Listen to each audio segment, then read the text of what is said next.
Hey, I'm Misbehaving, and the name of my channel is Misbehaving is Fun, where I talk about real people, real problems, and real drama. And contrary to popular belief, celebrities are real people too. There's a lot going on right now, and what I want to talk about is generational trauma.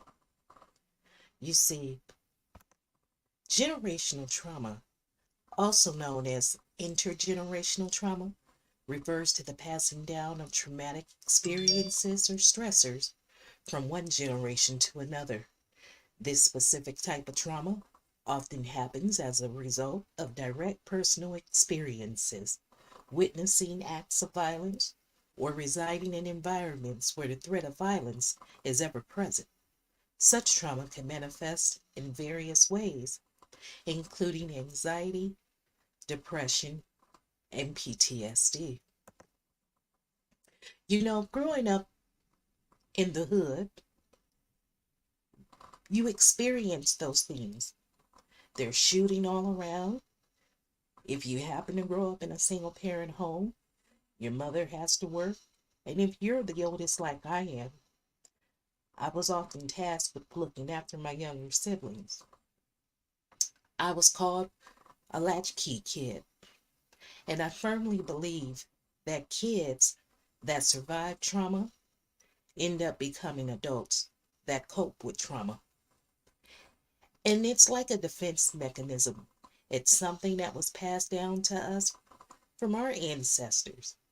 When slavery was ended, they never received any therapy.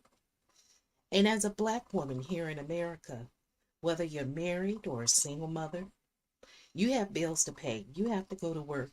You have your children to take care of. You may feel like you're about to have a nervous breakdown and you're about to just give up, but you can't because your children are depending on you. So what do? You suck it up, you tuck it to the side, and you keep pushing. But eventually, you'll break down. So recently, there has been things going on. Uh, there's a certain celebrity from a show called Love and Marriage Huntsville, and I truly think he really needs help. Um, I remember his mother had made a comment and was asked if Miss Marlene, and that's her name, did he ever have received any therapy? And Miss Marlene told Melody Cherie at that time uh, that no, if he cried, she just told him to suck it up, stop crying. And unfortunately, that's what we do with a lot of our children, and especially the boys. So, for centuries, Black Americans have been told and shown that our opinions, feelings, and life does not matter.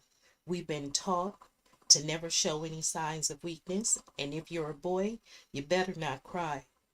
Our community, the Native Black American community, are members of a continuous cycle of trauma, which began with the enslavement of our ancestors. And with each new atrocity introduced into our community by the dominant society, the trauma became compounded and complex, then passed on from generation to generation. Our ancestors survived slavery. That didn't break us, that didn't tear the community apart. Then our community had to live through Jim Crow. That didn't destroy us, that didn't tear us apart. You also had redlining. Then in the 80s, crack was introduced to our community. That didn't destroy us, that didn't tear us apart, but it had a hold. Now you add the rap music. I can see the generations that have come after me, how they have changed. I can see the breakdown in our community, and sooner or later, we won't have a community. We have various factions, everyone wanting to do their own thing. You have just disjointment. We are all in need of help. We can all do better. But if you were that child and you witnessed trauma in your home, or you had trauma upon your body, and you were able to make it to adulthood, and you made something of your life. Sometimes it can feel like the world is overwhelming. You're filled with angst and anxiety.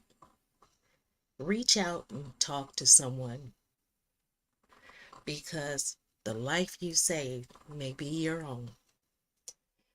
I'm Misbehaving, and the name of this channel is Misbehaving is Fun, where I talk about real people, real problems, and real drama. And contrary to popular belief, celebrities are real people too. I want y'all to have a beautiful evening. Let me get my tail off this computer and get ready for work.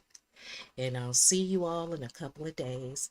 Hey, Miss Marcella, you have a beautiful night and sleep tight. Bye-bye.